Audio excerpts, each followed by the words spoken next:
नमस्कार, आप देख रहे हैं राष्ट्र प्रथम और मैं हूं आपके साथ में शोभित पाठक। राष्ट्र संवाद कार्यक्रम में आप सभी दर्शकों का बहुत बहुत स्वागत है। राजस्थान की राजनीति से शुरू हुआ कांग्रेस संकट जो है वो दिल्ली तक पहुंच चुका है और इसके बाद वो थमने का नाम नहीं ले रहा है। हर दिन नए नए खुलासे हो रहे हैं और नए नए चेहरे भी नामांकन पत्र को लेकर सामने आ रहे हैं।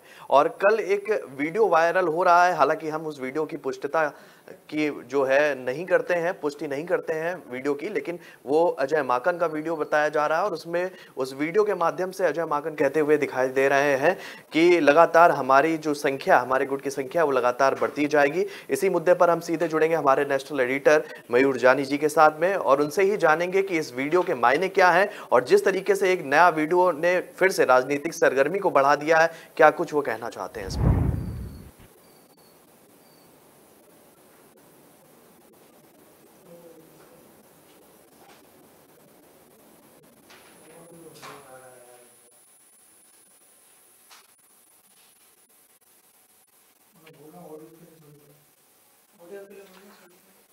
ऑडियो नहीं आ रहा है सर, आपका आवाज नहीं आ पा रही।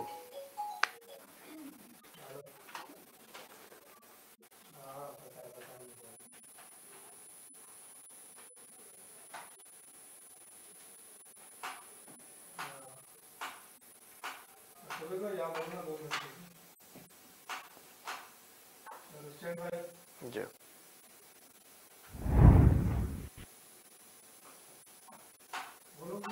तो बिल्कुल ही निश्चित तौर पर देख सकते हैं कि जिस तरीके से ये वीडियो वायरल हुआ है और उस वीडियो वायरल होने के बाद भी कयासों का बाजार गर्म हो गया है और लगातार जिस तरीके से जो चीजें हैं वो एक के बाद एक वो उजागर हो रही हैं और लोगों के सामने भी आ रही है। हालांकि निश्चित ही तौर पर कह सकते हैं कि कांग्रेस की छवि को इससे सीधा नुकसान पहुंचा है और लगातार अभी भी ये जो हलचल है वो थमने का नाम नहीं ले रही है। हालांकि इससे पहले कि अगर हम जिक्र करें, अशोक गहलोत से शुरुआत हुई थी। सचिन पायलट के कार्यकर्ताओं और अशोक गहलोत के कार्यकर्ताओं के बीच मतभेद की खबर सामने आई और उसी के दौरान अध्यक्ष पद के लिए जो है अशोक गहलोत के नाम को बहुत सार्वजनिक रूप से साझा किया गया। हालांकि इसकी दावेदारी के लिए जो है अशोक गहलोत ने भी नाम जो है बोला था। इसी मुद्दे पर फिर से जुड़ेंगे हम नेशनल एडिटर मयूर जानी जी के साथ में। सर, क्या कुछ कहेंगे इस वीडियो के मायने क्या क्या निकाले जा रहे हैं और लगातार इस वीडियो के बाद से एक तरह से नई राजनीति फिर से गर्मा गई है।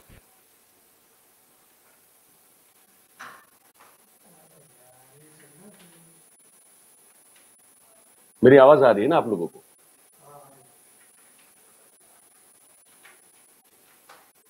अगर आप मुझे सुन पा रहे हैं तो आप मुझे जरा बताइए, क्योंकि पिछली बार मैं जुड़ा था आवाज नहीं आ रही थी। तो इस बार अगर आवाज आ रही है तो फिर मैं आगे जो है अपना बात करना शुरू करूंगा। हाँ, फिर ठीक है। आवाज तो चलिए ऐसा, हाँ बस ठीक है। तो ऐसा है कि देखिए, बात आपने जो कही बिल्कुल सही है और ये जैसे मैं कहना चाहता था कि बहुत अजीब सी परिस्थिति जो है वो बनी हुई है कांग्रेस के भीतर में। और कहाँ इतने छेद मतलब सही में जो है दिखाई दे रहे हैं कि किन किन छेदों को ये लोग जो है भरेंगे ताकि ये जहाज जो है वो डूबने से बच जाए। क्योंकि देखिए, अजय माकन पर राजस्थान में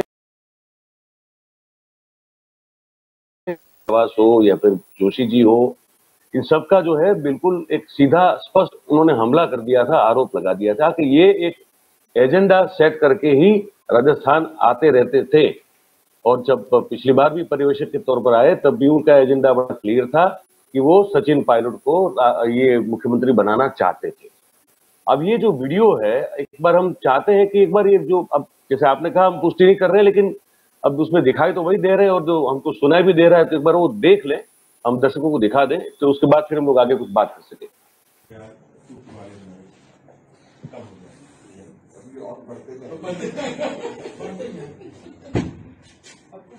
अशोक गहलोत की ओवर स्मार्टनेस में भारत यात्रा जो आपकी चल रही थी, इस पर से अब कल से 5 मिनट खुला रहेगा। बिल्कुल नहीं रहेगा। इसमें हमने लिखा दूसरा ऐसे ही बात कर छोड़े यार, सूट वाले में कब हो जाए अभी और बढ़ते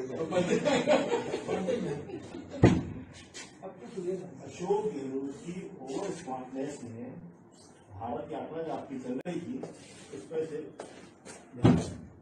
अब कल से फिर 5 मिनट बाद आएगा। वो बिल्कुल सही कह रहे हैं। आई ओवर 5 स्मार्ट मिनट। इसमें हमने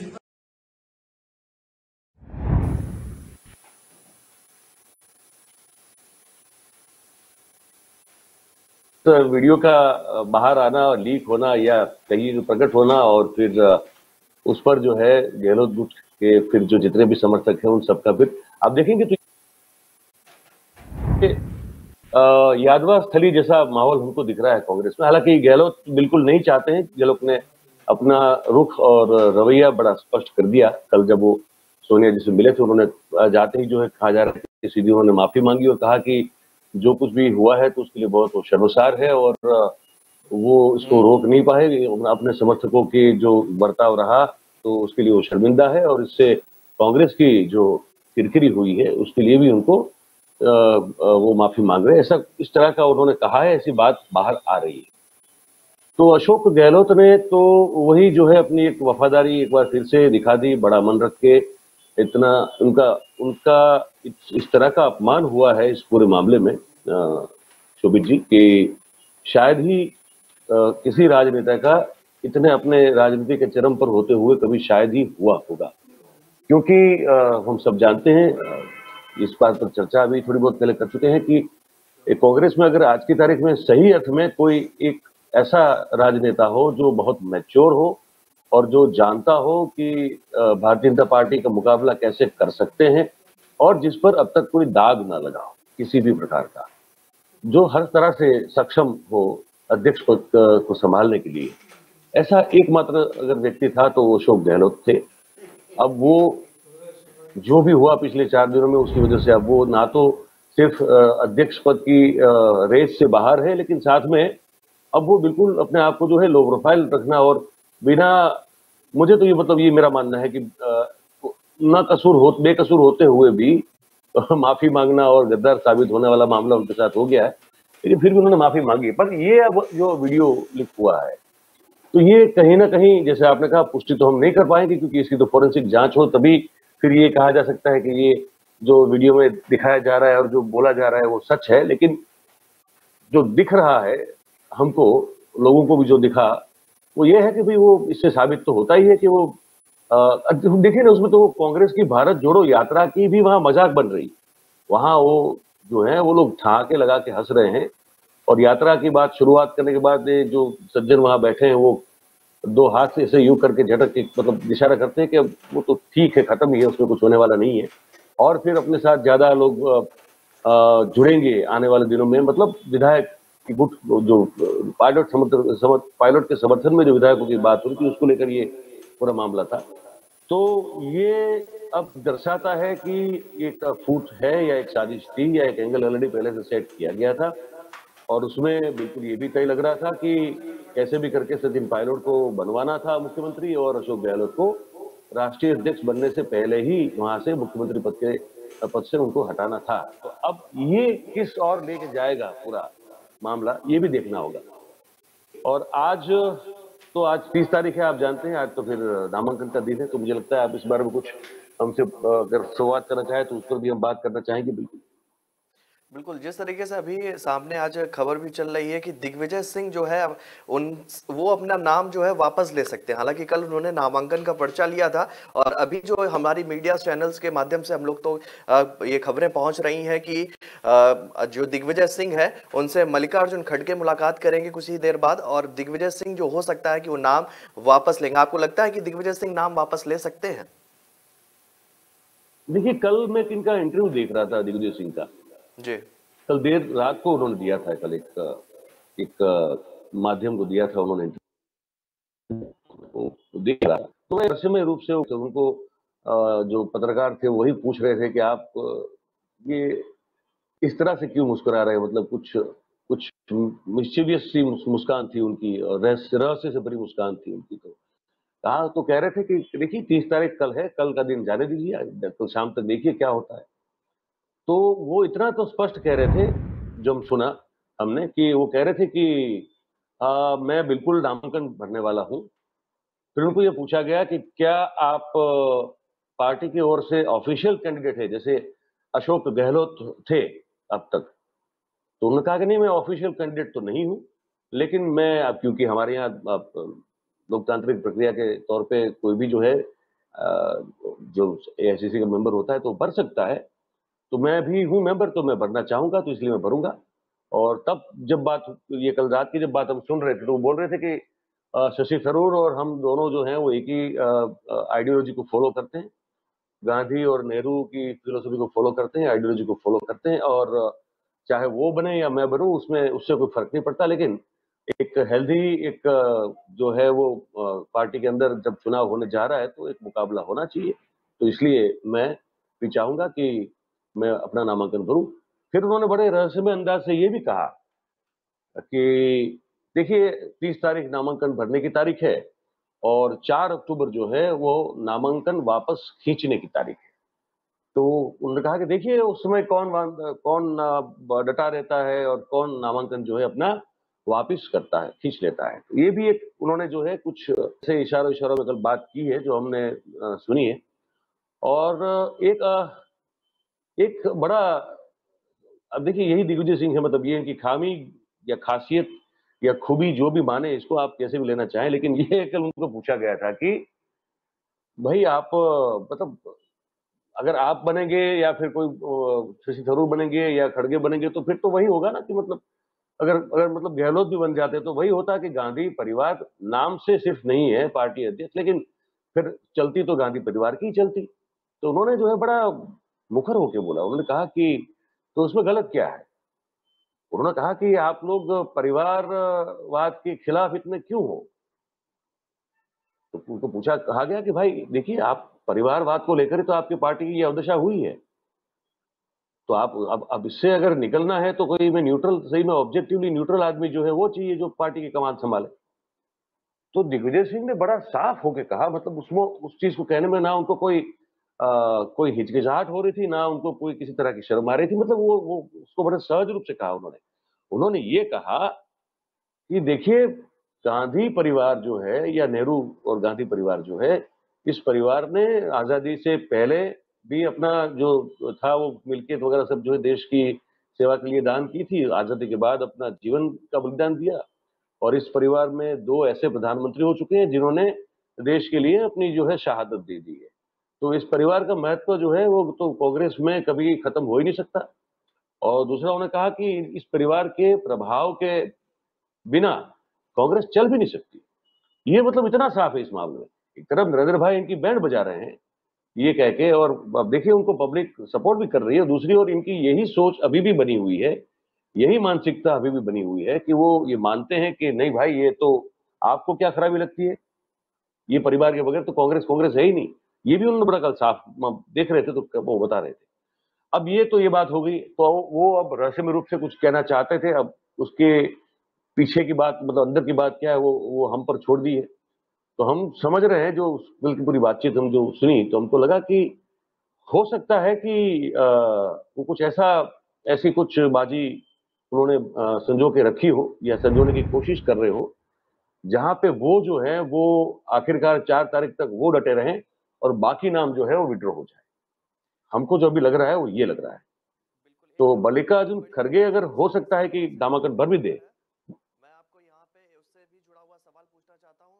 अभी अभी बिल्कुल ये खबर फ्लैश हो रही है कि दिग्विजय सिंह कह रहे हैं मैं नामांकन नहीं करूंगा, वो मल्लिकार्जुन खड़गे के प्रस्तावक बनेंगे। और अभी अभी जस्ट ये बड़ी खबर ब्रेक हुई है सर, क्या कहेंगे सर? मुझे आपकी आवाज बहुत बहुत कम आ रही है, लेकिन मैं जितना समझा उतना ये समझा कि आप ये कहना चाहते हैं जी कि मल्लिकार्जुन खड़गे के प्रस्तावक बनेंगे दिग्विजय सिंह, ऐसी ये भी खबर आ रही है। जी जी जी हाँ बिल्कुल हाँ बिल्कुल। हाँ, अब आपकी आवाज ठीक आ रही है। हाँ, जी तो मैंने कहा ना कि कुछ 2-3 एंगल निकलते हैं उसमें से। पहला मैं ये सोच रहा था, दूसरा ये भी था कि हो सकता है कि वो नामांकन न भरे और मल्लिकार्जुन खड़गे जो है उनको सपोर्ट कर दे। तो अगर खड़गे को सपोर्ट करते हैं तो फिर थरूर जो है वो ऑब्वियसली जो है फिर तो मतलब नाम के ही कैंडिडेट रह जाएंगे। यही होगा ना, मतलब कि वो खुद अपने आप को उम्मीदवारी से वापस खींच लेंगे और खड़गे को अगर वो समर्थन देंगे, उनका प्रस्तावक बनेंगे, तो फिर यहाँ तो फिर वेणुगोपाल राव का भी नाम का मतलब बनता नहीं है अभी। तो फिर शशि थरूर जो है वो एक प्रक्रिया के तौर पर एक उम्मीदवार बन जाएंगे कि जिसको चुनाव लड़ने के लिए लड़ना है बस, और ये दिखना चाहिए कि नहीं पार्टी में चुनाव हुआ, ठीक है। उसके बाद फिर वो उसका नतीजा ये आया कि फिर जो गांधी परिवार के वफादार लोग हैं, या खड़गे हो या फिर दिग्विजय सिंह हो, क्या फर्क पड़ता है। जी गहलोत होते तो कुछ और बात होती, लेकिन इनके होने से कुछ ज्यादा फर्क नहीं पड़ता है। ये फिर तो दरअसल वही है, मतलब कि गांधी परिवार ही चला रहा है। तो अपने ऊपर जो है और टीका और निंदाओं का और जो है उनको फिर वो आरोप और वो सब सहन करना पड़ेगा उनको, क्योंकि इससे उनकी कुछ छवि बदलने वाली है नहीं। अगर ये हो जाता है जी तो फिर इनकी छवि बदलने वाली। अगर गहलोत, इस पूरी स्थिति के बाद भी अगर गहलोत बनते अध्यक्ष, तो फिर कांग्रेस को बहुत बड़ा फायदा होता है कि देखिए वहां सोनिया गांधी की मुखालिफत करने के बाद भी कोई व्यक्ति जो है वो अगर सक्षम हो तो अध्यक्ष बन सकता है।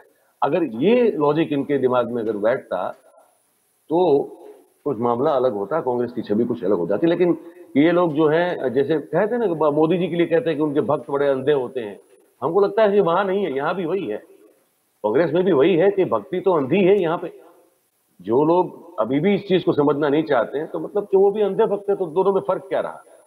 फिर तो कांग्रेस को अधिकार नहीं बनता कि वो मोदी समर्थकों को ये कहे कि जो है वो नीचा दिखा दे कि आप तो अंधे भक्त हैं। तो आपके वहां क्या हो रहा है, आपके वहां तो वही हो रहा है, आपके वहां तो अंधी भक्ति हो रही है ना। तो बस, तो फिर उसका मतलब तो ये है कि ठीक है, आप चलाते रहिए, कांग्रेस तो वैसे ही चलेगी जैसे सोनिया जी या राहुल जी चाहते हैं। बाकी सब जो है नाम के लिए, सिर्फ बताने के लिए, दिखावे के लिए बना दिया किसी का अपना राष्ट्रीय अध्यक्ष, तो उससे क्या फर्क पड़ेगा। तो खरगे जी बनेंगे तो खरगे जी भी वही है, मतलब वो भी यस यस मैडम वाला आदमी है, हमेशा यस मैडम करते हैं, यस सर करते हैं। चलिए फिर इसमें कांग्रेस से कुछ हो नहीं सकता है। जी बढ़ते हैं दूसरे संवाद की तरफ, क्योंकि ये मुद्दा काफी आज राजस्थान से जुड़ा हुआ मुद्दा है और कांग्रेस अध्यक्ष पद से जुड़ा हुआ मुद्दा है, तो इस पर भी हम आगे विस्तार से चर्चा करेंगे न्यूज रूम लाइव में और भी कई प्रमुख बिंदुओं पर प्रकाश डालेंगे। बढ़ते हैं दूसरे संवाद की तरफ। प्रधानमंत्री नरेंद्र मोदी आज तीसरी वंदे भारत ट्रेन का उद्घाटन करेंगे और वो जो है कुछ दूरी तक का सफर भी करेंगे वंदे भारत ट्रेन में, और उनके इस ट्रेन से जुड़े हुए सफर को लेकर गुजरात चुनाव में काफी अहमियत देखी जा रही, क्योंकि गुजरात वासियों को काफी सौगात भी मिली है इस दौरान, उनके दौरे के दौरान। सीधे जुड़ेंगे इसी मुद्दे पर अपने नेशनल एडिटर मयूर जानी जी के साथ में। सर, क्या कुछ कहेंगे प्रधानमंत्री मोदी के दौरे के बारे में? देखिए, एक तो ये वंदे भारत मेरे ख्याल से तीसरी ट्रेन है जो अब शुरू की गई है इनके द्वारा, प्रधानमंत्री के द्वारा। तो एक तो वो एक शुरुआत करवा दी गई है।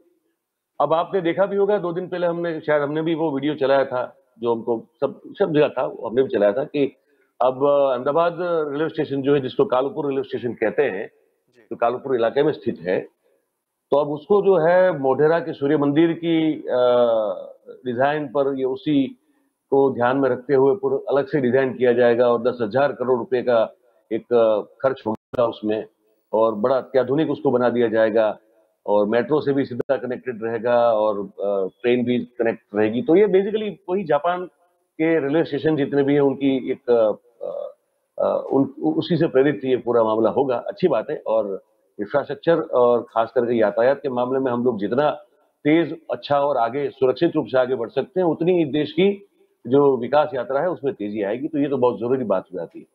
अब बात करें शोभित जी मेट्रो की। मेट्रो जो है ना, ये नरेंद्र भाई जब मुख्यमंत्री थे तब उनका, तब जो उनके कुछ 3-4 ड्रीम प्रोजेक्ट जो कह सकते हैं, जैसे एक धोलेरा का जो SIR है, सर स्पेशल इन्वेस्टमेंट रीजन जो है, वो एक बहुत उनका ड्रीम प्रोजेक्ट माना जाता है, जो आज भी उस पर काम चल रहा है। दूसरा उनका बहुत प्यारा और बड़ा अच्छा, मतलब जो उनको बहुत पसंद करते हैं ऐसा ड्रीम प्रोजेक्ट है गिफ्ट सिटी, जो गांधीनगर के बिल्कुल बगल में ऑलमोस्ट सब ऑपरेशनल है, वहां पे सब कामकाज शुरू हो चुका है। वैसे ही एक जो तीसरा ड्रीम प्रोजेक्ट उनका रहा है, वो ये अहमदाबाद में मेट्रो रेल जो है वो शुरू करना उनका रहा है, और काफी अच्छे से काम शुरुआत में प्रोजेक्ट को कंसीव करने से लेके उसको इसके एग्जीक्यूशन या इम्प्लीमेंटेशन तक का जो है दौर थोड़ा लंबा रहा। बीच में कुछ विवाद भी हुए। उसमें जो संजय गुप्ता जी थे, जो पूर्व IAS थे, उनको सबसे पहले कमान सौंपी गई थी, पर उसके बाद फिर उनके खिलाफ करप्शन की फरियादें हुई, उनको हटाया गया, फिर वो जेल में भी गए। उसके बाद IP गौतम साहब जो थे, जो एक बहुत ही सुलझे हुए IAS अफसर हैं और बहुत अहमदाबाद के म्युनिसिपल कमिश्नर रह चुके हैं, बहुत अलग जगह पे कलेक्टर रह चुके हैं, सचिव रह चुके हैं। सरकारी महकमे में उनको ये दिया गया था, तो उन्होंने भी जो है कुछ अपने हिसाब से जितना हो सके उतना किया। तो ये धरातल पर उसको शुरू करने में उनको इस प्रोजेक्ट को टाइम लगा, वक्त लगा। पर उसके बाद अब देखिए ये है कि अब ये आज इसका उद्घाटन करने जा रहे हैं, ठीक है।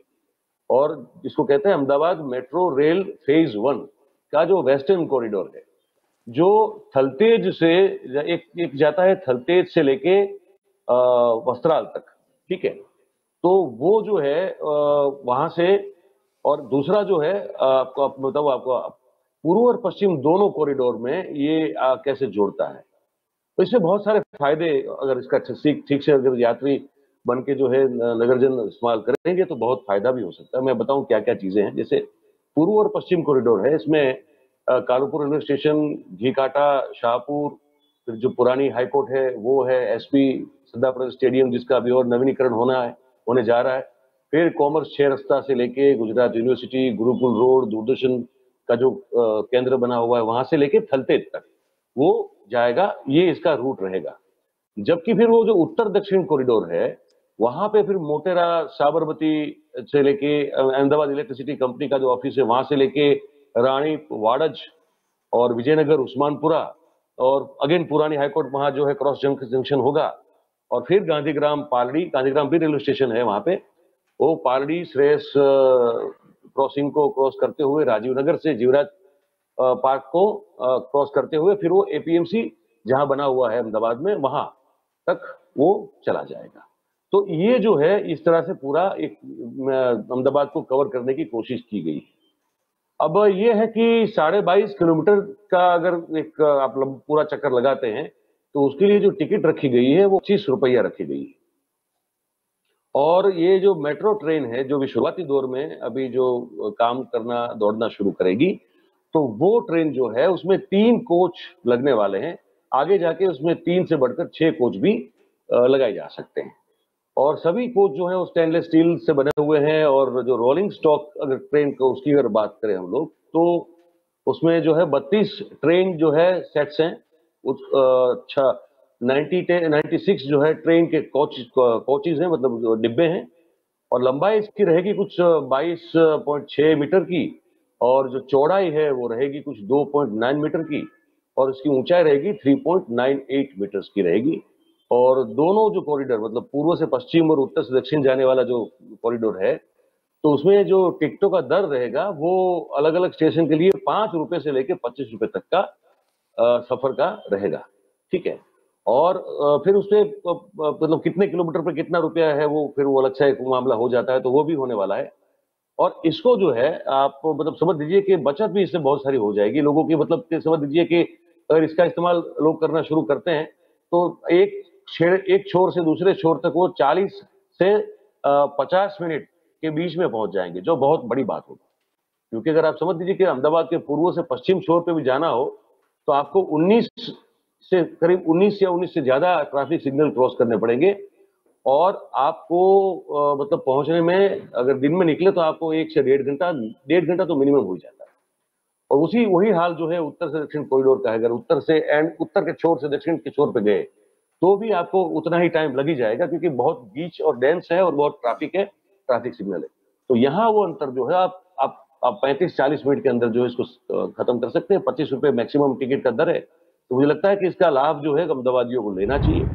और ये अपने आप में एक बड़ी आखिरकार एक सफलता होगी कि अब जैसे बड़े अच्छे शहर जैसे दिल्ली की मेट्रो बहुत पॉपुलर है, बहुत प्रचलित है, हम सब जानते हैं, वो बहुत सफल मॉडल है। उसी तरह मुंबई में भी चलती है, लेकिन वो उतनी पॉपुलर नहीं है, लेकिन मुंबई में भी है, बेंगलुरु में भी मेट्रो। तब अहमदाबाद में जो है मेट्रो अब काम करना शुरू करेगी, तो अहमदाबाद के लिए भी एक अच्छी एक सिद्धि इसको मानी जाएगी। शोभित जी। जी बिल्कुल, निश्चित तौर पर ये जो सौगात है वो लोगों के लिए हितकर साबित होगी, और इससे जो आवागमन की सुविधा है वो भी बहुत उसमें सहूलियत मिलेगी। तो हमारे साथ जुड़ने के लिए सर आपका बहुत बहुत धन्यवाद। राष्ट्र संवाद कार्यक्रम में आज के लिए इतना ही। कई मुद्दे हैं हमारे, जैसे कि राजस्थान और राष्ट्रीय अध्यक्ष पद की कुर्सी की भी बात हम करेंगे, और प्रधानमंत्री का गुजरात दौरे पर भी हम प्रकाश डालेंगे और विस्तार से बात करेंगे न्यूज़ रूम लाइव में। तो सभी दर्शकों को हम बताना चाहेंगे कि न्यूज़ रूम लाइव में वो 12 से 1 बजे तक के बीच में हमारे साथ जुड़े। तो आज इस राष्ट्र संवाद कार्यक्रम में फिलहाल इतना ही। हम देश और दुनिया से जुड़ी हुई तमाम खबरें आप तक पहुंचाते रहेंगे। आप देखते रहिए राष्ट्र प्रथम। हमें दीजिए इजाजत, तब तक के लिए नमस्कार।